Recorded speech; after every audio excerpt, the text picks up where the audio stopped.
Voilà, continuons dans notre parcours, dans la restructuration, le recasement de notre quartier précaire pour arriver maintenant au programme d'habitat qui s'appelle le programme TWIS, qui a été mis en place par une ONG, le GRET, avec, bien sûr, comme principal acteur, le commissariat aux droits de l'homme, à la lutte contre la pauvreté et à l'insertion.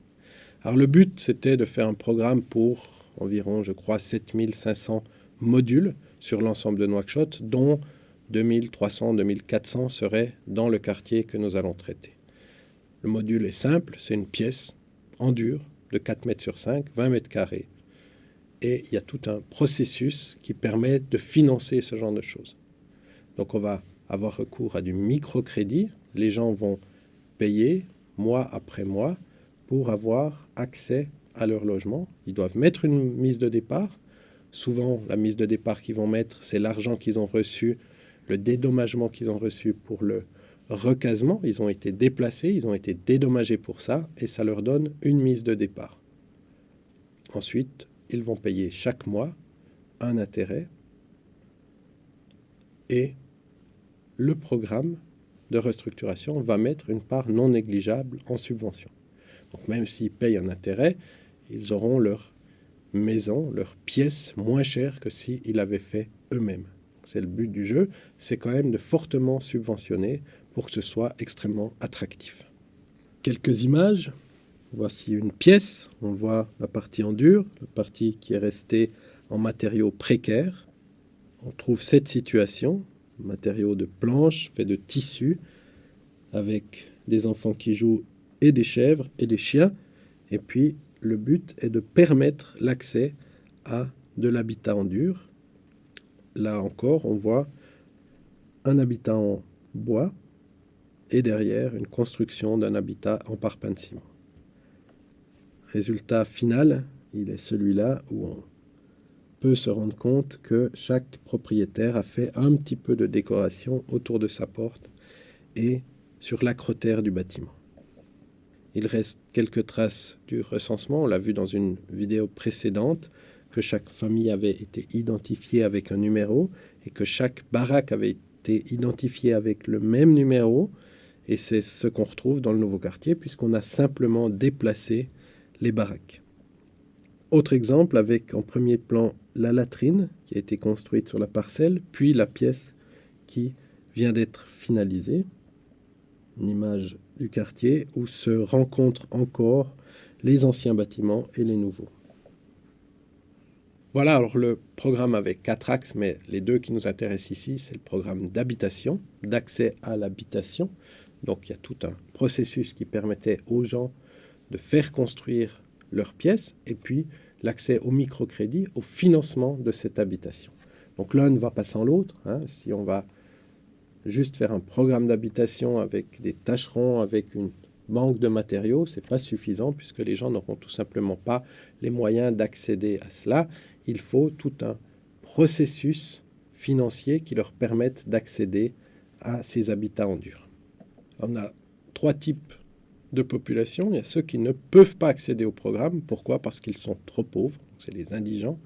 Ils n'ont soit pas la mise de départ, soit les possibilités de payer les intérêts. Donc ceux-là sont exclus du programme. Dans tous les cas, chaque fois que vous faites un programme d'habitat, il y a des gens qui n'auront pas accès, même si c'est fortement subventionné. Leur pauvreté est telle qu'ils n'ont pas accès à ces programmes.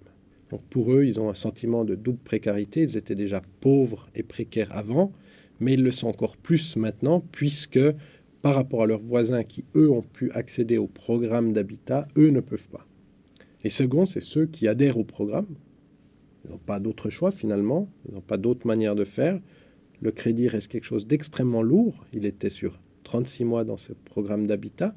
Pendant 36 mois, ils vont devoir avoir une charge extrêmement importante qui est le paiement de l'intérêt et une partie de l'amortissement. Et enfin, ceux qui ne veulent pas bénéficier de ce programme d'habitat. Ils ont les moyens tout simplement de faire autrement. Alors, ils ne comprennent pas qu'il y a une subvention qui leur permettrait de payer moins cher. Pour eux, ils ont un petit peu de moyens, ils achètent des matériaux, ils construisent au fur et à mesure, mais ils ne doivent rien à personne, ils n'ont pas d'intérêt à payer et ils peuvent gérer à leur manière, comme ils veulent, les choses. Pourquoi montrer ces 3 types de populations? C'est pour dire que lorsque l'on fait un programme d'habitat ou un programme quel qu'il soit, on ne peut pas toucher tout le monde. Il y a ceux qu'on ne pourra jamais toucher parce que ce sont les indigents, et il y a ceux qui ne le veulent simplement pas parce qu'ils ont les moyens de faire autrement. Donc il faut maintenant comprendre qu'entre ces 2 limites, on a une clientèle qui, elle, est captive puisqu'elle n'a pas d'autre choix que de faire avec le programme. Et il faut que cette clientèle soit nombreuse. Il faut bien étudier les conditions d'accession puisqu'on pourrait se trouver dans des situations où la charge sur cette partie de population est telle qu'elle se paupérise au fur et à mesure et qu'elle soit dans des conditions finales moins bonnes, avec une pièce en dur certes, mais des conditions financières moins bonnes que lorsqu'ils habitaient dans une pièce en bois. Lorsque l'on fait un programme d'habitat, les questions de mobilité sont extrêmement importantes. Il faut passer au-delà des idées reçues. La première, c'est que les plus pauvres sont des spéculateurs et que la première chose qu'ils vont faire, c'est revendre leurs parcelles, revendre leur logement pour pouvoir aller construire un bidonville ailleurs. Alors, lorsqu'on étudie cette question-là, on se rend compte que les choses sont un peu plus compliquées que ce qu'on veut bien nous dire, c'est-à-dire que les gens qui habitent dans des conditions précaires depuis 30 ans dans le quartier ne rêvent que d'une chose, c'est d'habiter dans des conditions moins précaires. Ce ne sont pas des spéculateurs froids qui n'attendent qu'une chose, parce qu'autrement leur stratégie serait extrêmement mauvaise, puisque ça fait 30 ans qu'ils attendent là-dessus. Donc ce ne sont pas des stratèges froids et spéculateurs, mais au contraire, c'est des gens qui attendent que leurs conditions s'améliorent. Et puis, il ne faut pas nier que chez les plus pauvres comme chez les plus riches, on peut avoir aussi une mobilité résidentielle. On n'est pas obligé toute sa vie d'habiter au même endroit. Il y a dans tous les pays, et là aussi, des divorces. Il y a des gens qui partent parce qu'ils ont du travail ailleurs, peut-être même en Europe ou aux États-Unis, ou alors dans la sous-région en Afrique, ou alors dans une autre partie de la ville, et ne sont pas là toute la journée ou toute la semaine. Donc on a des familles qui se décomposent et se recomposent, comme partout dans le monde aujourd'hui. Il y a des décès, il y a des gens, des veuves qui repartent à la campagne, qui vont chez d'autres parents ailleurs, et qui laissent finalement, qui abandonnent leur quartier. Donc cette mobilité résidentielle n'est pas l'apanage des plus riches ou des classes moyennes. Tout le monde a une mobilité résidentielle. Derrière l'habitat, n'oublions pas qu'il y a une valeur symbolique. L'habitat en dur, on est prêt à faire des sacrifices pour ça parce que c'est mieux que l'habitat en matériaux précaires. Il y a une valeur symbolique. J'ai une pièce en dur, donc j'accède à un standard d'équipement, un standard d'habitat qui fait de moi un citoyen à part entière. Donc la parcelle en tant que telle, le titre foncier ne suffit pas. Avoir un titre mais remettre sa baraque en bois, c'est pas suffisant pour appartenir réellement au quartier, appartenir réellement à la ville et être un citoyen. Il faut pour cela l'habitat en dur. Donc on va passer de statut d'habitant d'un quartier précaire à citoyen et citadin, avec la possibilité de revendiquer une parcelle, un droit à la terre que l'on a finalement obtenu. Par contre, il faut être un peu prudent avec la théorie qui veut que l'habitat en dur permet de thésauriser, permet ensuite de développer économiquement une activité. Certes, certains y arrivent, mais la grande majorité n'y arrive pas. Ce n'est pas parce que l'on a une pièce en dur que l'on va devenir tout à coup entrepreneur, faire des affaires et sortir de la misère. Il y a toujours des success stories, bien sûr, il en existe partout, mais la grande majorité des gens ont dû faire des sacrifices pour payer leurs pièces en dur, et une fois qu'ils ont fait ces sacrifices, n'ont de toute façon aucune possibilité d'investir dans quoi que ce soit. Donc la relation entre développement économique, développement des activités génératrices de revenus et habitat en dur, elle reste aujourd'hui pour nous à démontrer.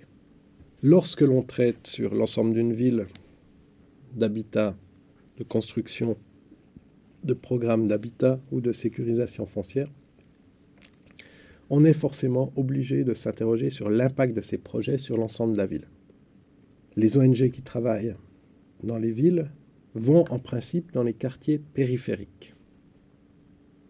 Chaque ONG va où il n'y a pas d'autres ONG. c'est légitime, on comprend aisément, aider à l'adduction en eau, aider à l'amélioration des conditions de vie. En termes strictement d'urbanisme, je ne parle pas en termes de conditions de vie, en termes strictement d'urbanisme, ça signifie qu'une ONG qui va aider dans un bidonville ou dans une frange urbaine très lointaine où il n'y a aucun équipement, aucune infrastructure, le fait d'aider ces populations va figer ces populations dans ce quartier. Et du coup, ces programmes d'habitat, ces programmes d'adduction en eau, le travail de ces ONG va contribuer à l'étalement urbain puisque l'on fixe des populations toujours plus loin. Donc en termes d'urbanisme, c'est un des éléments qui fait que l'étalement urbain est toujours plus grand. C'est le rôle des ONG qui fixent les populations dans des conditions ou dans des quartiers où il ne faudrait absolument pas les fixer. En termes d'urbanisme, c'est désastreux puisqu'on n'arrive finalement plus à gérer cet étalement. En termes de conditions de vie, on sera tous d'accord pour dire que le travail est nécessaire et utile puisque ça permet d'améliorer les conditions de vie. Mais il faut réfléchir sur ces grands projets, sur le travail des ONG au quotidien dans les quartiers, dans une vision globale. On doit voir ça globalement pour la ville et il y a certains programmes qu'il faudrait sans doute éviter de faire puisque permettre de faire des pièces en dur dans des zones très très lointaines ne fait que favoriser les problèmes. Ensuite, on aura des problèmes pour amener les réseaux d'électricité, les réseaux d'eau et on va finalement rien résoudre. On va finalement laisser les gens dans des conditions d'ici quelques années tout aussi précaires qu'avant. Qui dit habitat dit bien sûr financement de cet habitat. Donc c'est une charge très lourde. On a une subvention, mais on doit mettre une mise à départ. On doit payer les intérêts. Donc c'est extrêmement dur pour les populations. Et on a vu dans certains programmes, dans d'autres pays, que effectivement les gens avaient accès à des appartements ou à des logements, mais on s'est aussi rendu compte que le taux de prostitution augmentait. Le nombre d'enfants qui allaient à l'école diminuait. Pourquoi ? Parce que c'est une telle charge pour la famille qu'on a dû trouver d'autres sources de revenus. Alors dans le quartier qui nous occupe ici, on n'a pas vu ces phénomènes, mais on peut dans d'autres pays tomber dans ces processus-là où finalement la charge financière pour avoir un habitant dur devient telle qu'il faut envoyer les enfants travailler plutôt que les envoyer à l'école. Pourquoi ? Parce qu'il faut payer les intérêts pour le logement que l'on a fait construire. Donc ça, c'est les limites du système. Il faut être vraiment conscient et vraiment regarder attentivement que ça n'arrive pas. Voilà pour terminer, une image, le quartier, nous l'avons déjà vu, une zone sans programme d'habitat, une zone avec programme d'habitat.